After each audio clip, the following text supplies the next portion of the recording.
I guess we're here at the meatball making facility to show you guys how to make meatballs, which is really, really simple. So I don't think anybody needs to be intimidated. We're going to make our beef meatballs today, which is our most popular meatball. And I guess the whole idea of meatballs is it's the perfect food to start learning how to cook with. It's the perfect food to serve for a big party. So the general gist is we have about 2 pounds of ground beef, which makes enough meatballs for 4 to 6 people. Anytime you start with 2 pounds of meat, you get about 4 to 6 people worth of meatballs.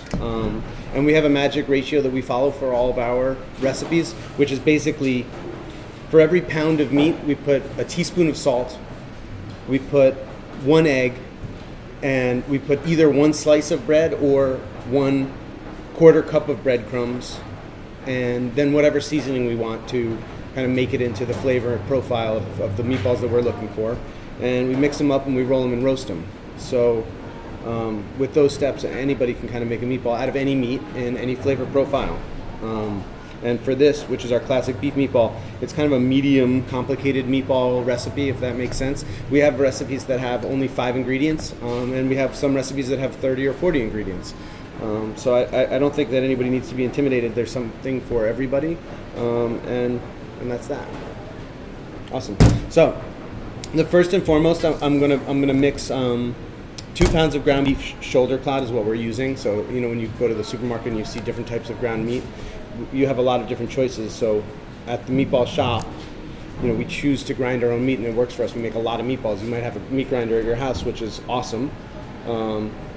In which case you can kind of choose your meat as well, and I would say either chuck or beef shoulder works really well because it has a lot of flavor. It's a well-worked muscle, and it has a great fat content, and fat is really important when it comes to making meatballs because it's what gives that kind of moist appeal when you eat it. The fat is the moisture, but generally in our daily lives we just use kind of pre-ground meat. And so when you are shopping for ground beef, it's nice to shop for something that has a higher fat content. So you see on the package, it'll say like 80% lean or 72% lean or 90% lean, and that's the ratio of lean to fat, lean meat to fat, and so you want to go with a lower ratio. So 72% isn't always available, but you can go to a butcher shop and get that, and usually 80% is, so I would always go for that. And then a way to incorporate a little bit more fat into a meatball is to maybe add cheese. A lot of times when we're making a meatball that has an inclusion like the steak bacon cheddar meatball of cheddar cheese, and I want the cheddar cheese flavor to be prevalent, we'll actually cut the cheese and we'll dice it into large pieces and mix that in, and then when it melts, it kind of melts into the meatball and you taste this kind of bigger cheddar cheese chunks as you're eating through it. So that's something to think about in general is, when I'm making this meatball, do I want everything to be the same texture or do I want different sizes? Reuben meatballs. It's like a pretty easy one. We have a Reuben meatball, which means that a Reuben sandwich classically has Swiss cheese in it, so we would put Swiss cheese in that meatball. A more Italian, classic Italian meatball might have pecorino and Parmesan. Ricotta cheese is an interesting one because it offers a lot of moisture, and it also gives a really, really supple texture to the end of your meatball, almost like a spongy quality that only ricotta for some reason gives, or fresh cheese gives. So, fresh versus aged. There are a couple of misconceptions about meatballs in general. I guess one of them is, how firmly and densely to pack your meatball and how that's going to affect the overall texture. You want to pack it because you don't want your balls to break apart when you're roasting them. But the ingredients you put in are the most important, so, for the texture. And ricotta cheese is a great one to create a really light and fluffy texture and also add a little bit of fat, which will add some moisture. Ricotta from Calabro, which I happen to love, and we use at the restaurant, but any ricotta cheese will work. It's not like you want to use the super fancy, most expensive ricotta cheese because it's just going to be mixed in. So, this is something to think about. And I'm going to put what I would consider to be a healthy dollop of ricotta cheese right in there. And then bread or breadcrumbs. So every single meatball has eggs, meat, and bread or breadcrumbs. The bread plays a really important role because it soaks up all the fat as your meatballs are roasting, and it soaks up all the flavors as your meatballs are roasting, and it keeps them on the inside. B, the bread actually is what creates a really supple texture. So the more bread you put in, the more soft your meatballs will be. A lot of people they think that the more expensive their item is, the better it is. I mean, we equate quality with price. And so you think, well, I'm going to put the most expensive meat in, and I'm going to put more of the meat and less of the cheap stuff, the bread, and I'm going to have a better meatball. When in fact, you'll have a tougher meatball, and you might prefer that. But if you're looking for what we kind of think is a really great meatball, you want to go with something that has a good amount of fillers. I would use this much bread, a whole hamburger bun, or 2 slices, or half of a hero roll for a 2-pound meatball. If you're grinding your own meat, I would definitely suggest going in that direction, because you can kind of just cut the bread into some strips, drop them right in the grinder with the meat, and that'll make a perfect meatball. If you don't have a grinder, but you want to use fresh bread, what I would say is, you can just cut them into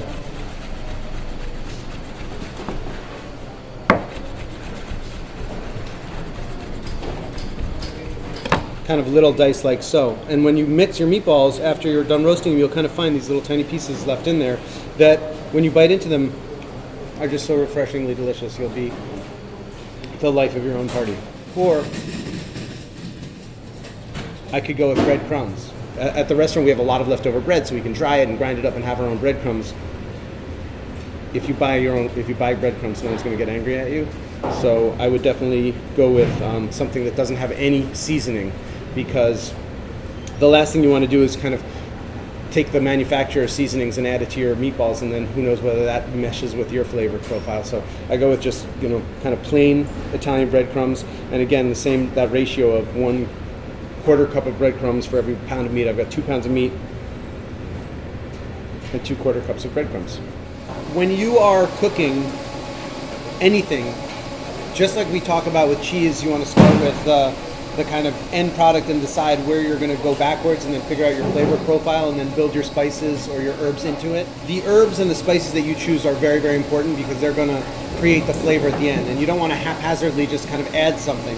Like, we're going with an Italian meatball, we're going to go with parsley and oregano, garlic, white wine, and fennel seed, maybe curry. But you don't want to necessarily be like, oh, I'm going to go with curry and oregano, or I'm going to go with, basil and sage. You might want to go with basil and sage. I don't know. That song, Parsley, Sage, Rosemary, and Thyme, they all go really well together. That's for real. For our meatballs today, we're going with just parsley and oregano. And one of my favorite parts about the meatballs, I don't have to be too precious about the stems or anything. They taste great in there. So I just kind of chop them up, stems and all. And I like to have them a little bit rough. I don't care to have everything too finely chopped, because I think a little bit of texture in the end is nice. If the oregano has really thick stems, you can kind of pick it, but certainly at the top of the bunch, you can just give it a chop. And for these, I've got about a 1/2 cup of parsley and maybe a 1/4 cup of fresh oregano. You can use dried oregano, but I wouldn't use dried parsley. I have maybe 2 teaspoons, because I have 2 pounds of meat that I'm starting with, of salt. And I prefer kosher salt, but that's because these meatballs are awesome. So you should prefer kosher salt too, which is why you're here.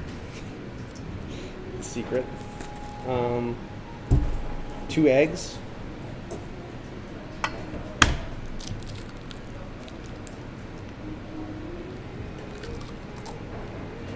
Someone told me that if you crack them on a flat surface, you never get any shell in there, which was amazing. It was like a revelation for me.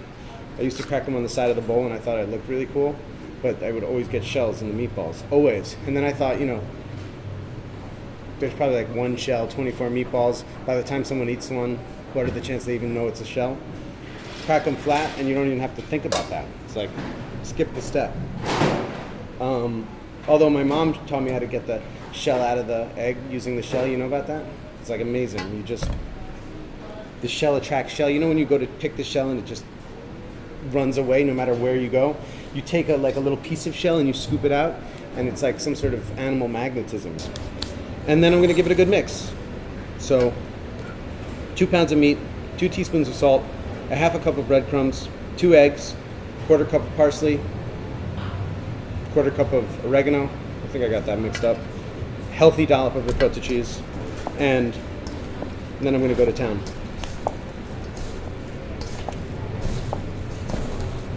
Whenever we're mixing a meatball, this is like another crazy misconception. People are like, oh, you just want to just barely mix it together. That's absolutely not the case. You can definitely over mix it, but you want to give it a really strong and healthy mix, because what winds up happening is the protein in the meat starts to stick together and it forms into like a force meat. Whenever meatballs and meatloaf or pate are all basically the exact same thing, just in different forms. So whenever you make any of them, you want to really mix them well until the protein starts to stick together. But what you don't want is the heat from your hand to start to melt the fat. So you want to mix it vigorously but quickly. That makes sense? Vigorous and quick. That's my motto when it comes to meatballs. I mean, it's both hands because I just can't stop myself. It's amazing. Oh my god. Look at that. I wish you could see this, because I wish you could just get your hands in here and feel this. That's perfect. Wow, I'm gonna go wash my hands. And then we're gonna roll these things up. So the deal is, the tedious part of making a meatball is rolling. And we all have these memories, maybe you don't, but I do, of my grandmother. I don't really. My grandma never made meatballs. But if she did, I would have a memory of her slaving over the table, rolling meatballs for hours, until they invented the ice cream scoop, which is a great multi-purpose tool for both scooping ice cream and scooping meatballs, or any other thing you want to portion. One of the more important, when it comes to making meatballs, things, in my opinion, is making sure that every meatball is the same size. And that's important because obviously you don't want to be the guy that gets the little tiny balls on, when you're all eating your dinner together. And you also want to make sure that everything cooks at the same time, because you don't want to be the guy with the really overcooked balls and then someone else has these supple, moist, perfectly cooked meatballs across the table from you, and you start getting jealous. So what we do is we use an ice cream scoop because it makes the perfect meatball the same size every time. And they make all different size meatball ice cream scoops. So this is the one with the yellow handle, which is 2 ounces by volume. That also happens to come out at 2 ounces by weight. And for us at the Meatball Shop, that winds up being the perfect size. They have a purple handled scoop, which makes a 1 ounce meatball, which is great for cocktails, and like you can have a little toothpick in there and have dainty balls. But I just kind of fill it with meat, I flatten it off completely, and then I scoop and I dump. And there's the next step, which is going to be rolling, but I'm just going to go ahead and portion them all out.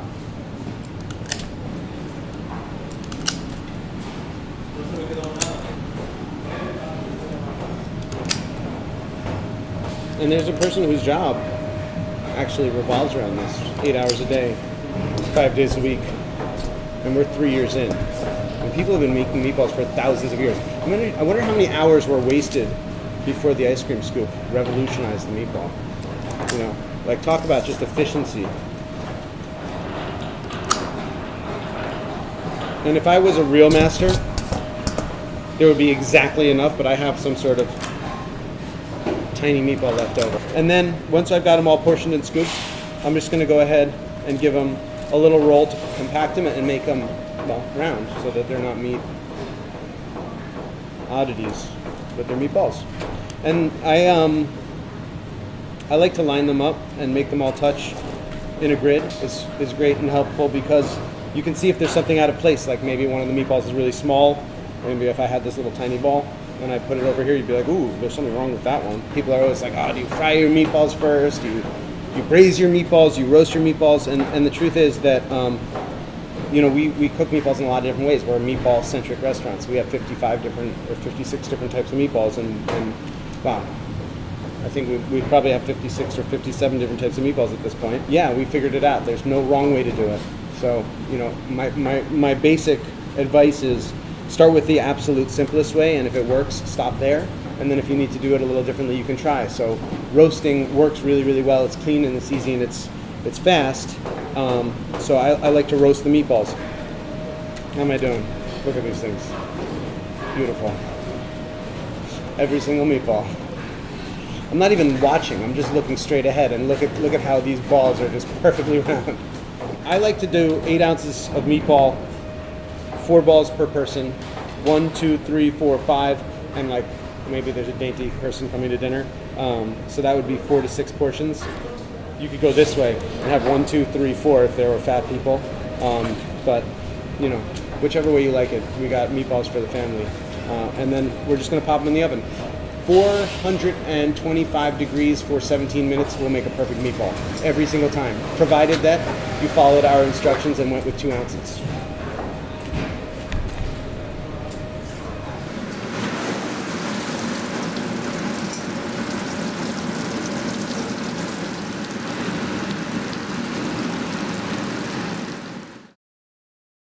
So when you're making meatballs,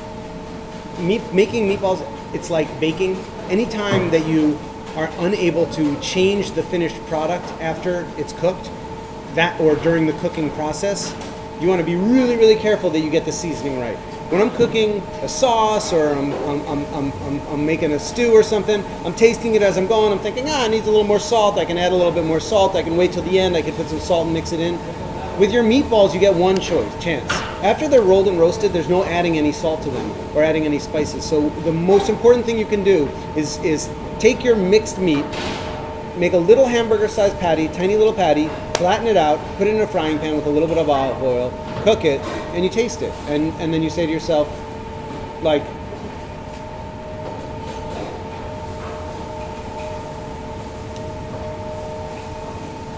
wow, all right. Perfect. I'm going to go ahead and roll these and roast them. Or you say to yourself, oh my God, I completely forgot to add the salt. Or those are way too salty. Now, the last thing you want to do is make all your meatballs, roll them, roast them, have them simmering in the sauce that you worked in all day long, invite all your friends over, pull them out, and put them on the table, and they're like, ooh, these would have been awesome if I would have just added another pinch of salt. Instead, they're kind of bland and shitty. So don't make shitty meatballs. Cook off a tester patty and adjust the seasoning before you roll them.